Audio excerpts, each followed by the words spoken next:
আজ দুদিন ধরে বৃষ্টি হচ্ছে, বৃষ্টি থামার তো নামই নেই। ঠিক কথাই বলেছো। এখন আর এই ঝুম বৃষ্টির মধ্যে বাইরে বেরিয়ে কাজ নেই, ঘরেই থাকো।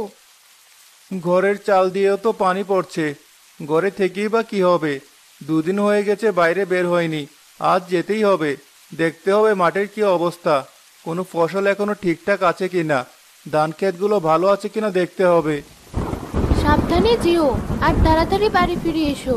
আকাশের অবস্থা ভালো না, বিদ্যুৎও চমকাচ্ছে।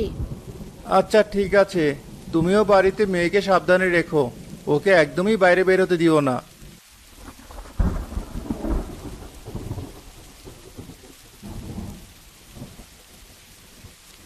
আরে, রতন ভাই নাকি? তুমিও বের হয়েছো আজ? আমিও বাইরে বের হয়েছি মাঠ দেখতে।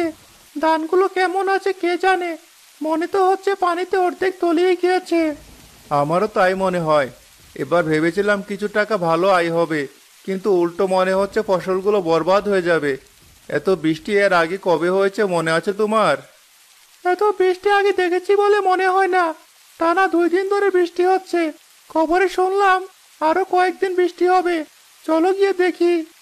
রতন আর তার প্রতিবেশী আকাশ তাদের মাঠে গিয়ে দেখতে পায় ধান ক্ষেত অর্ধেক পানিতে ডুবে আছে।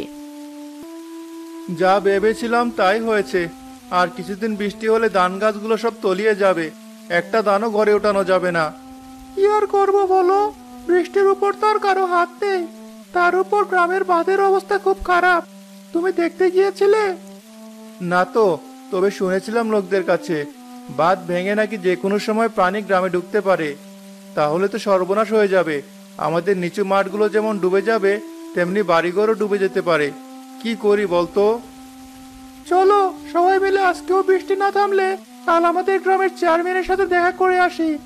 চেয়ারম্যান যদি বাঁধ মেরামত করে দেয়, তাহলে অন্ততপক্ষে গ্রামে পানি ঢুকবে না, আর বৃষ্টির পানি রোদ এলেই শুকিয়ে যাবে। ফসল কিছুটা হলেও রক্ষা পাবে। ঠিক আছে, তাই করা যাক। পরের দিনও তারা অপেক্ষা করে, কিন্তু বৃষ্টি থামে না। বৃষ্টি তো আজও থামলো না। গিন্নি, আমি গেলাম। গ্রামের সকলে চেয়ারম্যানের সাথে দেখা করে কথা বলতে যাব। ওই চেয়ারম্যান তো আবার নিজের স্বার্থবাদে কিছুই দেখে না, গ্রামের মানুষদের কথা চিন্তা করবে বলে মনে হয়। একবার কথা বলেই দেখি। আরে, কি ব্যাপার? সকাল সকালে বৃষ্টি মাথায় নিয়ে তোমরা সবাই আমার বাড়িতে কি মনে করে এসেছো? কিছু প্রয়োজন নাকি? চেয়ারম্যান সাহেব, আমরা তো আপনাকে এর আগে কয়েক বছর ধরেই বলছি আমাদের বাঁধটা মেরামত করে দিতে, তা না হলে গ্রামে পানি ঢুকবে। এবার তো আরো বেশি বৃষ্টি হচ্ছে, আমাদের ধান ক্ষেতগুলো কেমন তলিয়ে যাচ্ছে। হ্যাঁ চেয়ারম্যান সাহেব, কিছু একটা করুন, তা না হলে আমরা আমাদের সংসার কি করে চালাবো? এখন উপরওয়ালা বৃষ্টি দিচ্ছে, এটা আমার কি করার আছে? কিন্তু বাঁধটা তো ঠিক করা যায়, বৃষ্টির পানি তো রোদ এলেই শুকিয়ে যাবে। কিন্তু বাঁধ একবার ভেঙে গেলে আমাদের গ্রামে পানি ঢুকে যাবে, তখন পানি যেতে অনেক সময় লেগে যাবে। অত শত আমি বুঝি না। বাদ এখন ঠিক করা যাবে না, পরে কোনো একদিন ঠিক করব। আর শোনো, আমি কিছুদিনের জন্য শহরে যাচ্ছি, বৃষ্টি শেষ হলে তখনই ফিরবো। কিন্তু চেয়ারম্যান সাহেব, আমাদের কি হবে? আপনি না হয় পরিবার সহ শহরে থাকেন, মাঝে মধ্যে গ্রামে আসেন, কিন্তু আমরা তো গ্রাম ছেড়ে কোথাও যেতে পারবো না। হ্যাঁ চেয়ারম্যান সাহেব, গ্রামটা পুরো পানিতে ডুবে যাবে, আমরা কি করে থাকবো? আমাদের ছেড়ে এই বিপদের মুহূর্তে আপনি কি করে চলে যেতে পারেন? অত কথা বলো না তো, আমার যাওয়ার সময় হয়েছে, আমি গেলাম। এখন কি করব আমরা? কি আর করার আছে, অপেক্ষা করা ছাড়া। সবাই প্রস্তুতি নিয়ে ফেলো, যার ভেলা আছে ভালো, যাদের নেই ভেলা বানানোর চেষ্টা করো। আজ রাতের বেশি মনে হয় না ভাত টেকবে।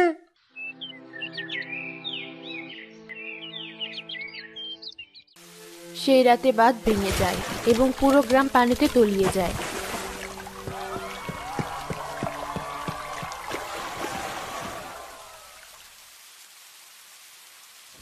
এই অবস্থায় কি করে ফসল বাঁচবে?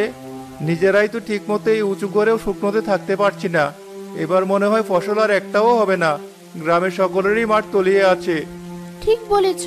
আর এই দুঃসময়ে আমাদের চেয়ারম্যান আমাদের ছেড়ে পালিয়েছে, আবার এই বন্যা চলে গেলে ঠিক চলে আসবে আমাদের কাছ থেকে হিসাব বুঝে নিতে। এভাবে কিছুদিন চলে যায়। ধীরে ধীরে সবার জমির পানি শুকোতে শুরু করে। রতন ভাই চলো, বাইরে চলো, আমাদের মাঠগুলো দেখে আসি। বাঁধের পানি সব শুকিয়ে গেছে। চলো দেখে আসি কি অবস্থা।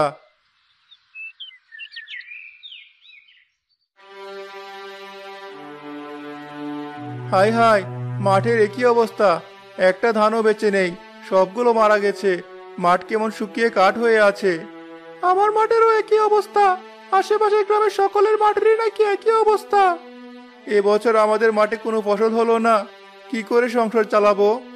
আমিও সেটাই ভাবছি।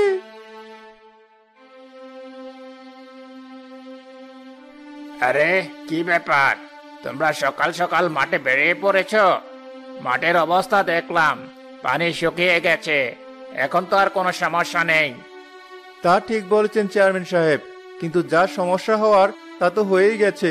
আমাদের মাঠের একটা ফসল আর ভালো নেই, আমরা কি করে সংসার চালাবো বুঝতে পারছি না। এসব বলে কিন্তু কোনো উপায় হবে না। আমি তোমাদের মনে করিয়ে দিতে এসেছি যে মাস শেষ হতে আর বাকি নেই। আমার পাওনা টাকাগুলো যেন সবাই বুঝিয়ে দেয়। তোমরা গ্রামের বাকি লোকদেরও বলে দিও। কি বলছেন চেয়ারম্যান সাহেব? এই এত বড় একটা বিপদ আমাদের গ্রামের উপর দিয়ে গেল, তারপরে আপনি আমাদের কাছ থেকে পাওনা টাকার হিসাব চাইছেন? আমাদেরকে আরো কিছুদিন সময় দিন, দেখছেনই তো আমাদের ফসল সব নষ্ট হয়ে গেছে। তোমাদেরকে এত সময় দিতে পারবো না। ফসল নষ্ট হয়েছে এতে কি আমার কোনো হাত আছে? আমি গেলাম, শহরে অনেক কাজ বাকি। টাকা শোধ না হলে আঙ্গুল বাঁকা করে নিজের বকেয়া আদায় করব। দেখলে রতন ভাই, চেয়ারম্যান আমাদের সাথে কি ব্যবহার করছে। এখন কি করব? কি আর করার আছে, বাড়ি যাই, আমি দেখি কিছু একটা ব্যবস্থা হয় কিনা। তুমি গ্রামের বাকিদের বলে দিও, আমি রাস্তায় যাদের পাবো তাদেরকে জানিয়ে দেব এই নিষ্ঠুর চেয়ারম্যানের বকেয়ার কথা। চেয়ারম্যান নিশ্চয় এবার আমাদের এক চুলো ছাড় দিবে না। আমাদের সকলেরই জমি জমা তার কাছে কিছু না কিছু বন্ধক আছে, বাকি জমি জমাটুকু বন্ধক নেওয়ার চেষ্টা করবে এখন। কি ব্যাপার, মাঠের কি অবস্থা দেখলি?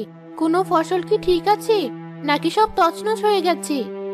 এত ভয়ানক ঝড় বৃষ্টি আর বাঁধ ভেঙে যাওয়ার পানিতে কি ফসল ঠিক থাকে? সব ধান পচে নষ্ট হয়ে গেছে। চেয়ারম্যান এসেছিল শুনলাম, কি বলে গেল? কি আর বলবে, সে তার বকেয়া টাকার কথা বলল, যেন সময় মতো দিয়ে দেই। এই অসময়েও ছাড় দিবে না? এখন নিশ্চয়ই চেয়ারম্যান সকলের বাড়িঘরের কাগজগুলো নিজের আয়ত্ত করার চেষ্টা করবে। এজন্যই এমন অসময়েও টাকা পয়সার কথা মনে করিয়ে দিতে এলো। আমারও তাই মনে হয়। শুধু জমি যাওয়া নিয়েই চেয়ারম্যান ক্ষান্ত হবে না, এবার আমাদের বাড়িঘরগুলো বন্ধক দিতে হবে। উদ্যোগে দিন কাটতে থাকে গ্রামবাসীর।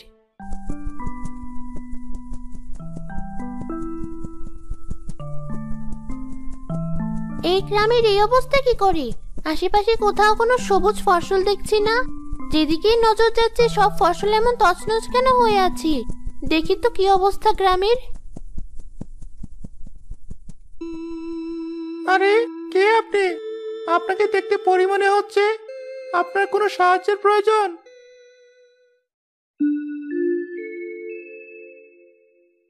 রতন ভাই, দেখুন কে এসেছে।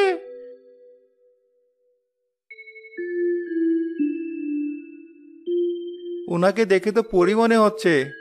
হ্যাঁ, আমি একজন পরী। তোমাদের গ্রামের উপর দিয়ে উড়ে যাচ্ছিলাম। গ্রামে কি হয়েছে? কি আর বলবো, প্রকৃতি আমাদেরকে শাস্তি দিয়েছে, আর এখন আমাদের চেয়ারম্যান আমাদেরকে আরো কঠিন শাস্তি দিবেন। আপনি বলুন, আমরা কিভাবে আপনাকে সাহায্য করতে পারি? তোমরা এত নির্মম পরিস্থিতিতে থেকেও আমাকে সাহায্য করার চিন্তা করছো। তোমাদেরকে আমার পছন্দ হয়েছে। আমি তোমাদেরকে কিছু দান দিয়ে যাচ্ছি।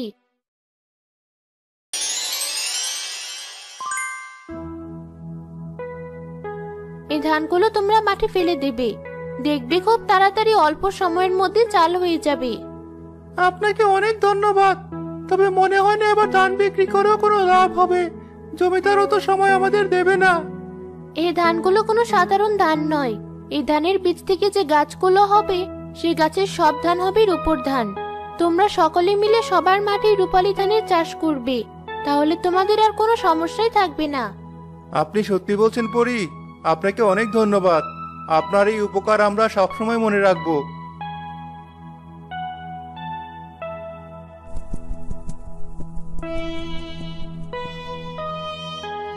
তাহলে চলো গ্রামের সকলকে ডেকে আমরা রূপালী ধানের চাষ করতে শুরু করি। দেখি পরি সত্যি বলছে কিনা। চলো তাই করা যাক। পুরো গ্রামের লোকজন মিলে পরীর দেওয়া রূপালী ধানের চাষ করতে থাকে।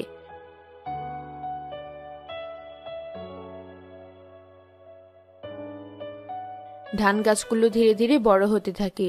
হঠাৎ একদিন জমিদার এসে উপস্থিত হয়। আরে কি ব্যাপার, মাস তো শেষ হয়ে গেছে, কিন্তু তোমরা তো আমাকে এখনো টাকা পয়সা দিচ্ছ না। তাড়াতাড়ি টাকা পয়সা দাও, তা না হলে নিজেদের বাড়ির কাগজ আমার কাছে বন্ধক রাখো। আমাদেরকে আর কয়েকটা দিন সুযোগ দিন, আমরা আপনাকে বকেয়া টাকার থেকে বেশি টাকা ফেরত দেব। আর যদি ফেরত দিতে না পারো তাহলে কি করবে? তখন আমরা নিজ ইচ্ছায় আমাদের বাড়ির কাগজ আপনার কাছে বন্ধক রেখে আসব। ঠিক আছে, এখন তাহলে চললাম।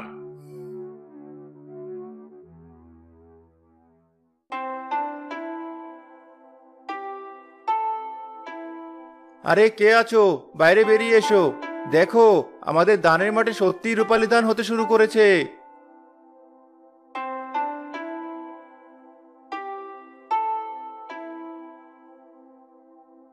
এ আমি কি দেখছি, আমার তো বিশ্বাসই হচ্ছে না। সত্যি উপরওয়ালার দয়ায় পরি আমাদের জীবন বাঁচিয়েছে। এখন ওই লোভী চেয়ারম্যানের টাকা আমরা ফেরত দিতে পারবো, আর আমাদের বাড়ি জমি সবকিছু আমরা নিজেদের কাছেই রাখতে পারবো। ঠিক বলেছো।